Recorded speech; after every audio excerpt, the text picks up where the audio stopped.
This week in Jamaica Now, Cabinet reshuffled, Floyd Green is back and a new Attorney General named. Clash, the Prime Minister and the Maroon group at loggerheads. There is no other sovereign authority in Jamaica other than the government of Jamaica. Unions warn of pushback against mandatory COVID vaccination in the public sector. Another Auditor General report with bad findings for the Education Ministry. Gruesome. 9-year-old boy found dead with throat slashed after carjacking in St. James. And guilty. Alliance Financial convicted of several financial crimes.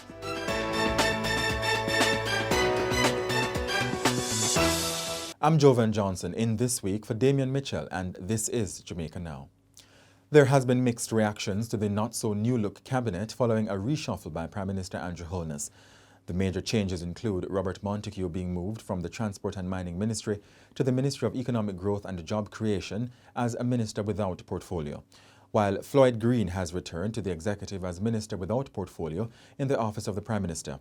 Mr. Green earned the wrath of a COVID-weary public last September after a video surfaced showing the then Agriculture and Fisheries Minister wine-toasting and cheering to a No Movement Day comment at a birthday party at a hotel in New Kingston. No Movement Day!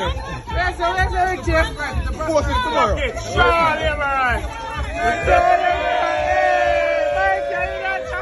Marlene Malahoo Fort is now Minister of the newly created Ministry of Legal and Constitutional Affairs. Dr. Derek McCoy replaces her as the Attorney General. Several portfolios now fall under the Office of the Prime Minister and the Ministry of Economic Growth and Job Creation. Political commentator Lloyd B. Smith said Mr. Holness did not have sufficient talent to make expansive change despite the overwhelming 48-14 majority his administration has in Parliament. Mr. Smith made it clear that he disagreed with Mr. Holness's decision to restore Mr. Green to the cabinet at this time, adding that he should have paid penance longer for his perceived indiscretion.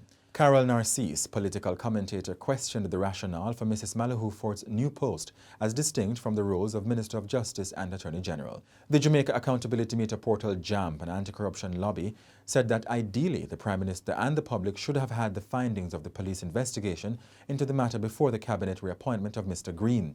But JAMP's Executive Director Jeanette Calder said advocates have to be proportional in the quest for accountability. The newly appointed ministers were sworn in at a virtual ceremony on Tuesday. Stakeholders are appealing for dialogue and cool heads amid contention and a war of words between Prime Minister Andrew Holness and Chief of the Accompong Maroons, Richard Currie. The discord heightened after a peeved Mr. Holness declared that the government is the only sovereign authority here, rejecting claims by Chief Currie. Did the government seek legal advice on its decision to disengage with so-called sovereign Maroons? And would the government not be derelict in refusing to finance projects in any such territories? And a companion question is whether the government finds it embarrassing that it seems that different arms of the state, that's the police and ODPEM, as we found out, gave approval to the hosting of the Maroon celebrations. Your question is based on a very dangerous premise. And I said earlier that there are some threats that the average citizen looking on might think it is innocuous, it is popular, and take a liking to it. Because the discussions that are held in places that should know better does not highlight the threat.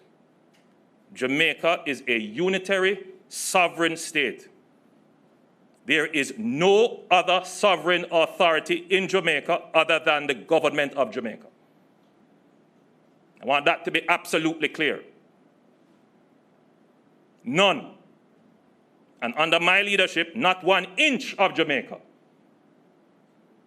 will come under any other sovereign authority. What you are asking would be another for the government of Jamaica to take taxpayers' money and grant funds to fund another government. This is not a government saying they are a local government, a parish council government, which is under our constitution. Are you crazy? Really? Do you know what you're asking? This is the stuff of how guerrilla wars come and states break down. Wake up, Jamaica. Don't court foolishness and problems. Wake up. People have died as a result. And you expect me to stand here as Prime Minister and fund activities that could lead to the breakdown of our state? Never. Thank you. Responding, a strident Chief Currie urged the Prime Minister to respect the rights and freedoms of Maroons, stressing that his people will not give over their rights.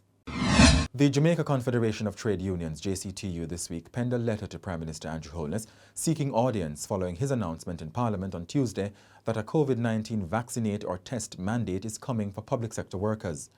JCTU President Helene Davis-White said while the disclosure does not come as a surprise, discussions need to be had before any action is taken. Mrs. Davis-White said there would be pushback from some government employees where the vaccination rate remains low. She said while some employees have expressed apprehension about the jab, others have expressed firm opposition. Education Minister Favour Williams says several steps have already been taken towards addressing troubling financial and governance issues at her ministry. She was responding to concerns raised by Auditor General Pamela Munro-Ellis in a report tabled in Parliament on Tuesday, which looked into the systems and operations at the ministry.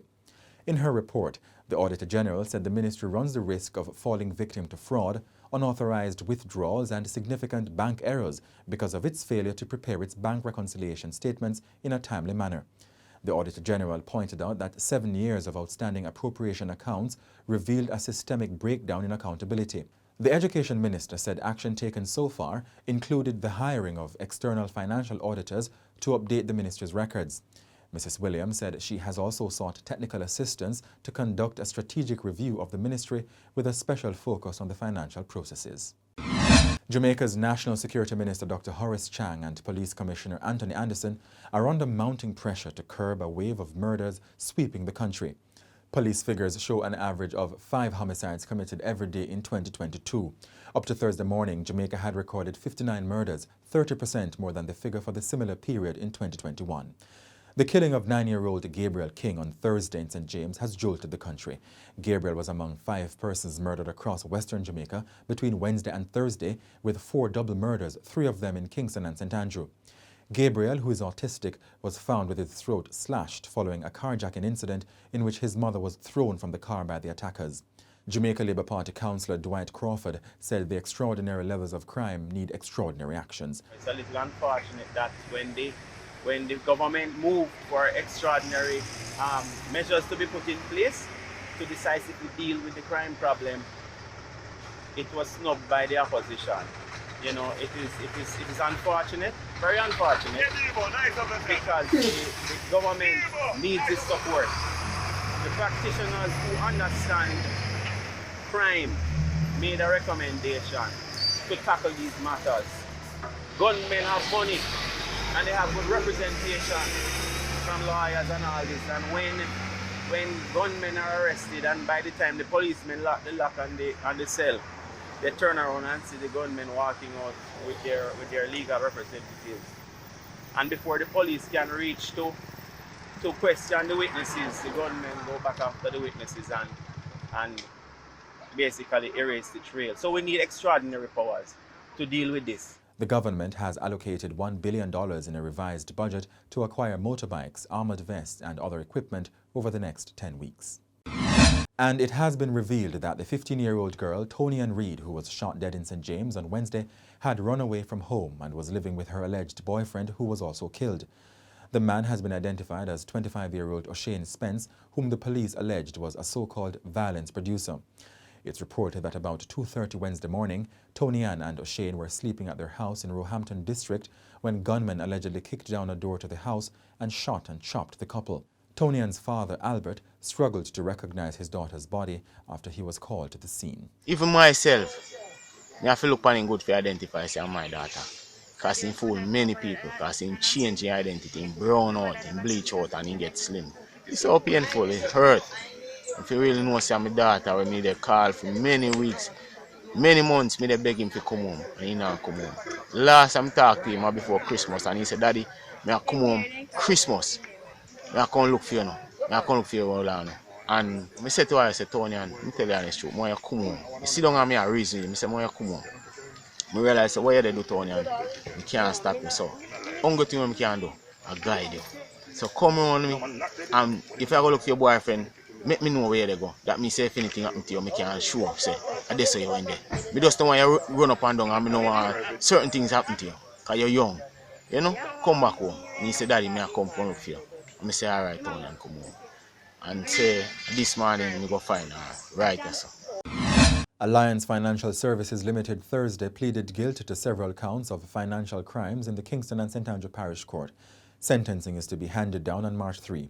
Robert Chin, one of the principals of Alliance Finance Limited, entered the plea on the company's behalf during a court hearing on Thursday. Peter Chin, another principal, is also implicated in the case. The plea is in relation to offences connected to the lending of monies and accepting deposits without authorization. Alliance was charged with the failure to file certain transaction reports as mandated under the Proceeds of Crime Act for transactions of or exceeding $15,000 or its equivalent in any other currency to the Financial Investigations Division. The court was told that based on the Alliance Finance plea agreement, the case against the accused men in their personal capacities will be dealt with by the prosecution. The Chins are facing several charges for alleged breaches of the Bank of Jamaica Act, the Banking Services Act, and the Proceeds of Crime Act. The accused men are being represented by Queen's Counsel Tom Tavares-Finson. Mr. Tavares-Finson has signalled intentions to have the court subpoena top government officials, including Finance Minister Dr. Nigel Clark and Bank of Jamaica Governor Richard Biles. And that's it for this edition of Jamaica Now, your weekly review of the big news stories. Send us your comments at onlinefeedback@gleanerjm.com. Follow us on Twitter and Instagram at Jamaica Gleaner and on Facebook at Gleaner Jamaica. Like this video on our YouTube page, turn on your notification and subscribe today. I'm Jovan Johnson, and before we go, Clarendon teenage twins assist their neighbor to deliver twins on Christmas Eve.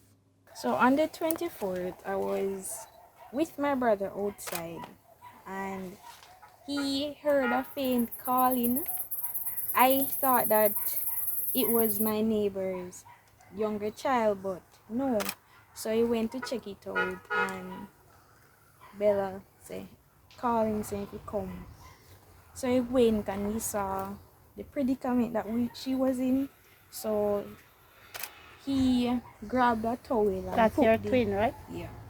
He put the first baby that came out on it, and then he came down and told me that, Bella was giving birth.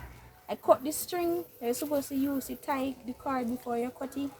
And my brother instruct the woman to cut the cord. And, we cut, wrap up the baby then.